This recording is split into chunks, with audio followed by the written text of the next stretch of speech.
السلام عليكم ورحمة الله تعالى شباب، جيت لكم فيديو جديد في قناة خليل جيمر. اليوم جايب لكم البارت الرابع، مدري ثالث مدري خامس من الرسالة. حتى هذا البارت بدون عنوان. وشكرا على السبع لايكات اللي وصلتوها المقطع أمس. شكرا على الدعم، شكرا.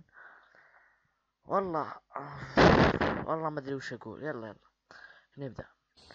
انتهت المحادثة وعاد الشرطي للاستغراب، وهو يقول لزياد: هل أنت متأكد أنك رأيت ذلك الرجل؟ جن جنون زياد وهو يقسم بالشرطي أنه رآه بعينيه، ولا يمكن أن يخطئ ما رآه. نهض الشرطي من مكانه وبدأ بالدوران في المكان، وكأنه يفكر بعمق.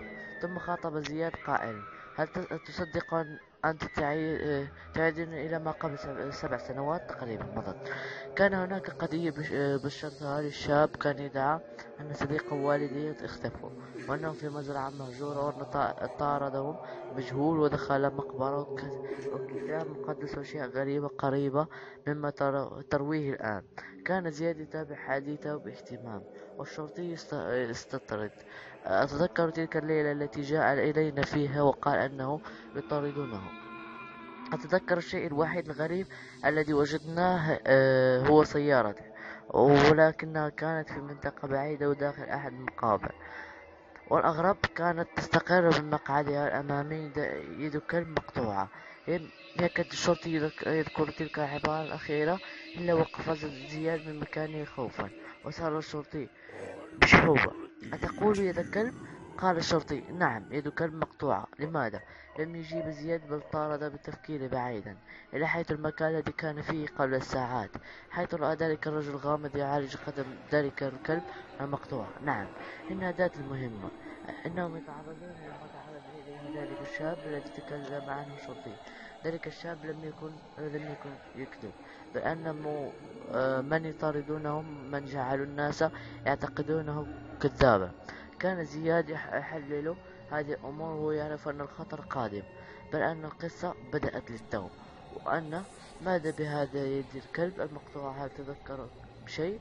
انتزعت هذه عبارة زياد من شروده، فاستدرك زياد قائلا: لا شيء محدد، فقط أرجوك يا عم قل لي، ذلك الشاب الذي تكلمت عنه ماذا حصل له؟ وأين هو وما اسمه؟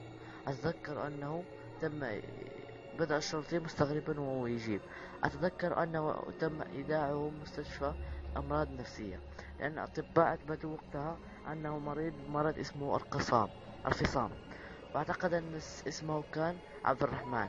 لم يكد ينهي الشرطي هذه العبارة، وإلا وقد قرر زياد وقتها أن مفتاح اللغز كل ما يحصل هو هذا الشاب. نعم، ما يحدث عن هذه الشرطي من أحداث وواجهها الشاب ربما كانت هي مفتاح كل ما نعنيه. من المؤكد أن ذلك الشاب لديه الكثير، وشاهد ورأى الكثير، والفكرة من محاور عازلة في تلك المستشفى، وما هي إلا محاور من تلك الاضطراب التي تطارده لإخافة كل الحقائق. وربما اختفاء أيمن الآن جزء من هذه العبد. لذلك لابد من مقابلة هذا الشاب، لابد.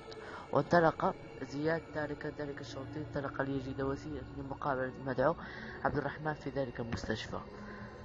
لا، في عنوان لهذا البارت وهو سجين المستشفى. يب يلا نكمل القصة. كانت عقارب ساعات شيء إلى 8 صباحا، وهو زياد ينتظر أمام مكتب الشرطي خالد صديقه والدي. زياد لم يذق طعم النوم ليلة أمس، فقد قضى ليلة طويلة كان يفكر فيها ويستعيد شريط الأحداث وما مر عليه. اختفاء صديقه أيمن، ثم البحث عنه، والنافذة التي في غرفته، والسلم الذي يتدلى منه إلى ذلك البيت المهجور، وما رآه داخل ذلك البيت، وكيف أن تفتيش رجال شرطة أثبت خلو المنزل من الحياة. كل عوامل وحدته كانت تشعر بالجنون. نصب زياد عنه هذه الأفكار وهو يشاهد الشرطي خالد قادم.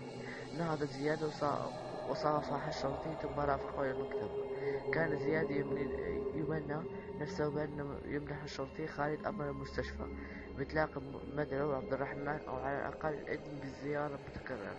شيء ما يحل بداخلي أن عبد الرحمن هذا هو مفتاح اللغز. قاطع فكرة هذا الشرطي خالد ويقول: سأرافقك يا زياد إلى المستشفى حتى تحظى بزيارة مدعو عبد الرحمن. لم يكن يشغل زياد وقتها سوى أمر واحد: أن يرى عبد الرحمن كيف ما كانت الطريقة. لم تمض سوى دقائق وزياد يرافق الشرطي خالد متجهين صوب ذلك المستشفى الخاص بالمرضى النفسيين. كان الصمت يخيم على وجه طوال الرحلة. وصل الجميع إلى بوابة المستشفى. تجاوز الشرطي وزياد البواب الرئيسي. وصل إلى جناح فخم وخاص. اللوحة المثبتة على الباب كانت تشير إلى أنه قسم إدارة. ومع أن رأى الشرطي خالد مدير المستشفى حتى اتجه إليه مسرعا. كان يتبادلان عناق بحرارة. يبدو أن العمل خلق بينهما نوعا من الود والاحترام والتقدير. بادر مدير المستشفى الشرطي بسؤاله: أي رياح طيبة تلقي بالسيد خالد في مستشفينا؟ رد الشرطي خالد بابتسامة كبيرة وهو يقول: لا أظن طيبا أبدا. استغرب المدير وتحول إلى جديدة وهو يقول: ما الأمر يا خالد؟ دهن هذا الشرطي وهو يقول: أتذكر ذلك المريض الذي جاء قبل 7 سنوات إلى جناح الحالات الحرجة؟ تساءل المدير: من تقصد بالضبط؟ قال الشرطي: فتى كان اسمه عبد الرحمن، وكان يقسم بوجود أماكن والناس تتابعه ومخلوقات تطارده، وكان كل هذا كما قال الأطباء مجرد حالة فصام. بدأ المدير يسترجع تلك الأحداث ثم قال: اتبعوني. كان يتقدم الجميع إلى مكتب خاص بملفات المرضى. بدأ يبحث في تسجيل المرضى القادم. كانت عيناه تلتهم بالدواريق. ثم نعم، هذا هو ملف المريض عبد الرحمن. وبدأ يفتح الملف ويقلب الأوراق ثم قال: نعم، حالة انفصام قبل 7 سنوات، ولكن يا سعد هذا المريض تعافى جيدا وغادر المساح قبل 3 سنوات تقريبا. وغادرها وهو معافي تماما، وكانت صدمة للجميع بدون استثناء. يا عيال، هنا قد نكون وصلنا لنهاية البارت. إذا عجبت القصة لا تنسى لايك سبسكرايب مفضلة. كان معكم أخوكم خليل. أشوفكم في فيديو قادم. See you.